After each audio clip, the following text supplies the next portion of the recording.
The Philosophy of Ownership. A book by Robert LeFevre. Tuesday, September 11, 2018. Part 9, Ownership of Objects. Chiefs of tribes, kings, potentates, and rulers of the earth were among the first to claim land as property.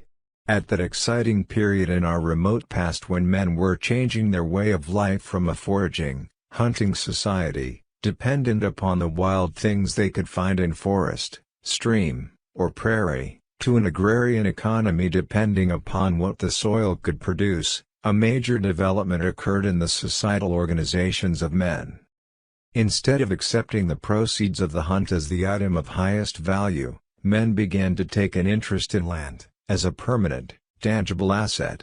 And when they did, patriarchs and kings laid claim to vast territories, asserting that these lands were royal and hereditary and were for the use of the tribe. The foraging tribe gave way before the development of agriculture. Men settled in more permanent dwellings and cultivated the land, in order to benefit by the harvest resulting from their labor. Long before this transition, individual men in hunting and foraging tribes in various parts of the earth had begun to claim objects as personal and private property. Ultimately, they claimed the land itself as exclusively their own. Whether or not the first concept of private property centered on persons, such as children, slaves, or spouses, or upon seashells, feathers, bones, tools, or other physical objects, private ownership of objects became a reality. This is the kind of personal possession that is easiest to understand, partly because objects have so long been accepted as property, and partly because objects by their nature have the qualities of discernible boundaries and admit readily to individual control. When an object appeared valuable to a person, that is, when he reached out by an action of his will to possess himself of such an object, the object thus selected was separated from all others. A shell has a discernible limit. The possession of a particular shell does not mean the ownership of all shells. The claim to a particular feather or bone can be quickly established. By grasping the object, an individual can take control of it. And though at first there may have been a certain amount of violence wherein the strongest acquired ownership, the fact emerges that at a very early date, personal ownership in the form of exclusive possession of such objects became a way of life. Even the weakest members of a tribe own things. It is noteworthy, I believe, that these things were not produced by primitives, any more than the land was produced. No man can make a tree. No man can make an acre of ground. No man can make a seashell. The assumption of John Locke, thinking as he was of agrarian development, that the admixture of the labor of the man with the property being produced creates ownership, clearly will not hold.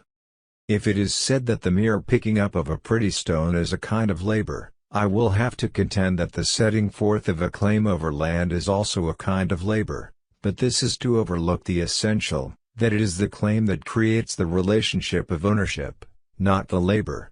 A man may pick up many stones and throw them all away. He does not value them. He establishes no claim. But when he finds some particular stone that pleases him, he has labored no more in picking that one up than he has labored in picking up others he has discarded. Those he discarded may even have cost him more labor. Does he own all stones he picks up and discards? Obviously, no. It is his retention of the item he values that creates ownership. And his retention is based, not upon his labor, but upon his claim. It took a remarkable extension of the mind into the abstract to make the next assumption. If a man possesses and owns an object when he has it in his hand, a point rather easily sustained, suppose he puts it down, but does not throw it away. What then? Does his control of the object cease the minute he stops holding it? Sometime in our dim past, the idea must have emerged among our forebears that ownership does not relate merely to immediate physical retention of the item. A man values a pretty object and claims it as his own. But he cannot hold it forever. He must hunt and fish and move about, employing both his hands in mere survival. Will the object of his claim be taken by the first man who sees a value in what he has claimed? Here is the essential requirement for all private ownership. If ownership is to be more than temporary use of an item, the owner's rights to the item must endure in time and space beyond his immediate and physical contact. When property of any kind is viewed as collectively owned, then use and not ownership becomes the standard of behavior.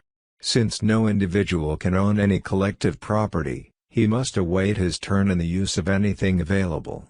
It would follow that control of one's environment would always be at the mercy of other users. No one could plan in advance beyond the immediate next step. What he had in his hands, or what he was immediately using, would be the only property over which his control could be extended. While some have contended, notably Proudhon, what is property? That such a procedure would be beneficial to the human race, it follows, upon examination, that little if any economic development could ensue from such a policy or practice. For any production to occur at all, some person or some group of persons, organization, would have to preempt the uses of some so that accumulations of raw materials could be set aside, so that tools could be devised, so that ultimate production could ensue. Production never truly occurs until savings have been accumulated, either of money or goods. Since any accumulation of anything would be subject to the immediate use of anyone who happened to discover the stockpile, the entire concept is unworkable. Where socialists have championed the idea that all tools should be owned by the state for the benefit of the people, the net result is to create a monopoly of control or ownership in the hands of the state, wherein the people have neither control nor rights, and all is left in the hands of the political overlords. Since the socialist is fundamentally motivated, at least in theory, to act in such a manner that he benefits all, and hence has traditionally viewed monopoly at any level as essentially detrimental, it boggles the imagination to note that socialist programming invariably leads into state monopoly. The socialist confuses monopoly, which is a condition arising in the market by means of state intervention, with the condition of private ownership, which is rightfully and individually expressed sovereignty over the item owned. The two are not even remotely similar. If we reason that private ownership is not desirable but that the use of property is, then collective socialist control of all property and all men in society is implicit. Any people so organized would be the victims of regimentation, poverty, and apathy, for the incentives provided by all private ownership are absent. The variables deriving from diverse ownership are banned, and the production for use to ensue would in time reduce the standard of living to a subsistence level. The difficulty of accepting the concept of private ownership relates to its abstract character. There is usually nothing about any particular property which reveals, by its nature, the identity of its owner. To make such identification it is necessary to inscribe a name, a number, or some other identifying symbol upon the property. Or, in the case of works of art, literary or musical compositions, etc., where style and other identifying characteristics are clearly established by a creative person, the matter of identification is implicit. It is likely that the alphabet was first devised as a set of symbols by means of which items of property could be identified with their owners. Written language is probably an extrapolation from the fundamental urge to own property privately. It is obvious that language itself is a remarkable systematic development of abstractions. Words and letters merely symbolize reality. The urge to possess property privately may have formed the abstract base both for ownership and for written expressions of precise ideas. I would argue further that the entire concept of morality stems from private ownership of property. Morality inescapably concerns interhuman relationships and what they should be. If on every occasion when a man deposits an object he possesses, someone else assumes control of it, private ownership of anything would be completely impractical. For private ownership to have practical meaning, it follows that conduct which ought to occur would be conduct in which each person recognized the ownership of the other person. For the assurances that ownership of private property creates, possession and control of property must extend beyond momentary physical contact.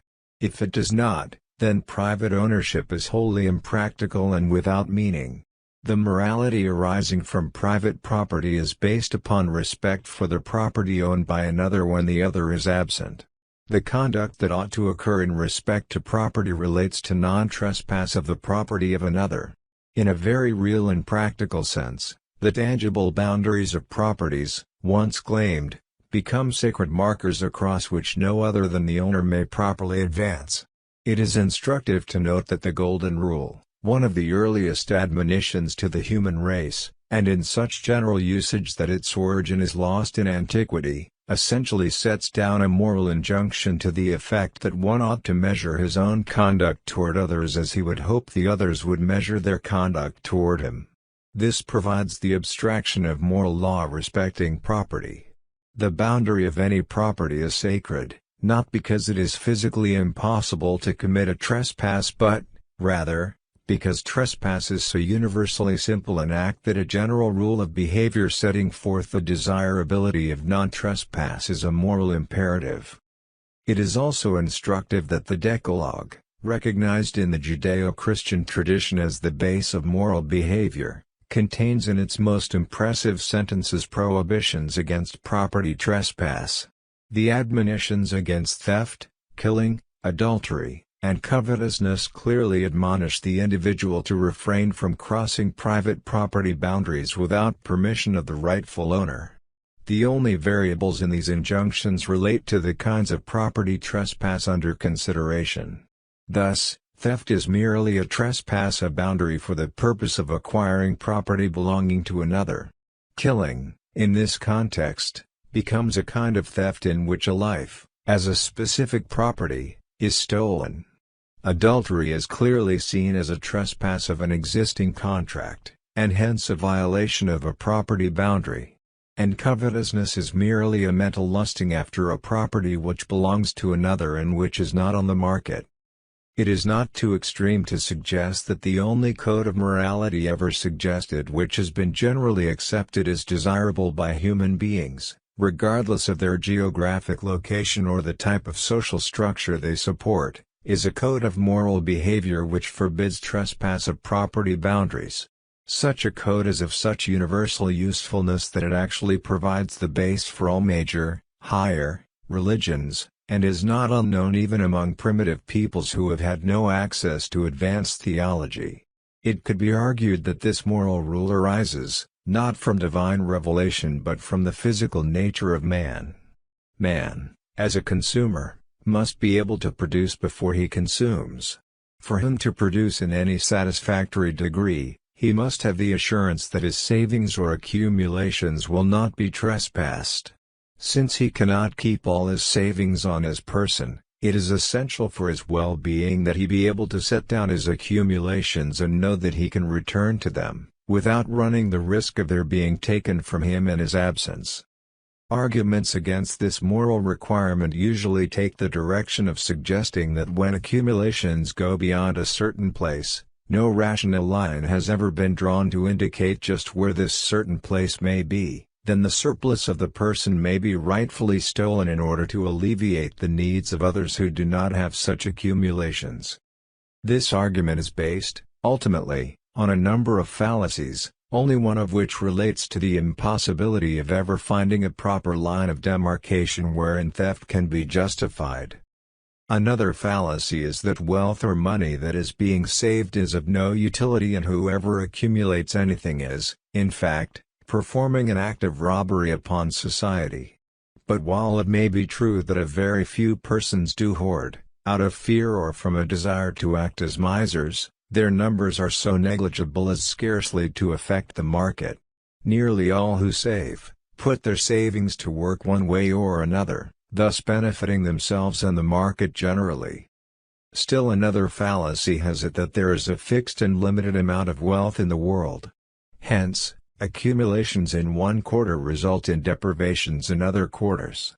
Actually, accumulations which are saved and invested are used to create tools, which in turn provide jobs and more wealth, which is then circulated through market channels for the benefit of all. The total amount of wealth in the world is not static. Wealth is constantly being created. The matrix of all wealth is the investment, the savings that are employed in such a way that still more wealth is produced. When natural resources are considered as wealth, some economists agree and some do not, this particular order of wealth does not fluctuate particularly. However, the fact that natural resources cannot be made by man in their original state in no way precludes their ownership privately, nor does it preclude considering them as wealth. No natural resource is of any use to anyone unless it can be put to work. Natural resources of all kinds and descriptions are constantly flowing into the market for those who know how to employ them constructively. Men will only claim those natural resources as their own when they see a value in them. Assume that a given individual who wishes to own something doesn't intend to part with it. Nor does he intend to use it in any commercial sense. He merely admires the object or the resource and intends to keep it in his possession so that his admiration of the item will not be interrupted by the intrusion of others. This in itself is a kind of use. The man who admires the pretty seashell is using it himself as an object of beauty, an object to stimulate conversation, an object from which he derives satisfaction. All things that men own are either owned by them to admire, to use directly, to save, or to exchange in commercial ventures. Since what we seek is a system which will enhance satisfaction for men, there is no valid reason for precluding any of these dispositions of property. To ban ownership of items which are merely admired would be to ban ownership of all works of art made by men as well as all works of beauty made by nature. Since such admiration is a fundamental quality which men have as an endowment, to curtail this would be to remove a major area of fundamental satisfaction from the human race. If others desire what a man owns more than he does, they have only to seek to exchange with him on the basis that they have something else they hope he will accept in place of what he already has. Either they can effectuate an exchange or they cannot. If not, the would-be purchaser is dissatisfied, as we are all dissatisfied when we do not have our way. But all he has to do is to obtain what the owner wants, and the exchange can occur. And if the item desired is still not for sale, at least the would-be purchaser has everything he owned before and no injury has ensued. Assuming respect for property, no one is ever compelled either to buy or sell.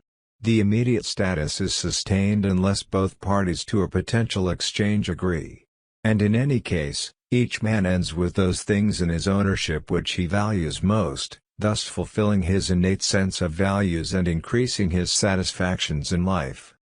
To prevent private ownership of an item simply because many people wish to use that item, is to destroy the satisfaction of the person willing to produce the item in favor of those unwilling to produce it. To prevent ownership of items that are to be used in exchange is simply to deprive all persons of the opportunity of improving their lot as a result of their own efforts and judgments. Any man may own anything he wishes provided he acquires ownership through honest means. He begins by owning himself. All properties beyond himself are merely extensions of himself. These may include objects in nature, manufactured items, interests in contracts, and media of exchange. He may rightfully own anything that is subject to ownership.